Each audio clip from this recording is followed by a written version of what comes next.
We have seen millions of people die from COVID-19 and in the past of other pandemic outbreaks. And it was decided that we should have an international legally binding instrument in order to deal with these pandemic outbreaks and foster cooperation. So we're trying to see if the world can come together and cooperate in order to avoid that in the future.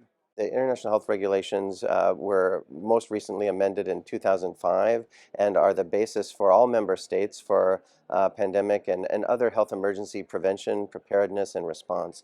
And in COVID-19, I think there were a number of things that happened that showed maybe that while the IHRs themselves are strong and remain sound, they could be improved. And so I think that's the idea of these negotiations, are to find ways to strengthen and clarify the IHR to make them more fit for purpose for both member states and WHO. Te puedo decir que nuestra región tiene una expectativa muy grande de alcanzar compromisos que nos permitan mejorar la respuesta de forma equitativa en la siguiente pandemia. Y eso significa muchas cosas, pero entre ellas una muy importante es el acceso a productos médicos de manera equitativa en la siguiente pandemia. Entonces es una expectativa clara y esperamos que haya compromisos serios, prácticos y relevantes en estas negociaciones. This new instrument and the changes to the IHR are definitely needed at this point.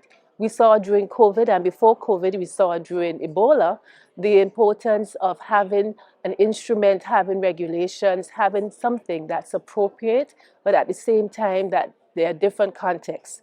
So for example, for my country where we are only 110,000 persons with very limited access, the same rules cannot be uniformly applied. So there's need to learn from what we have experienced over the last 3 years, incorporate that so that we have something that works better in terms of protection, preparedness, resilience.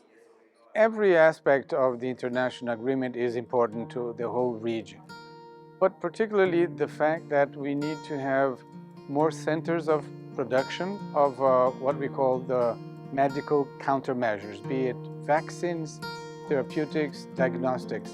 So I think it's necessary to multiply the center of production and also to have more people able to deal with pandemic outbreaks. So we talk about also training of workforce and equipment of health systems in order to deal with pandemic.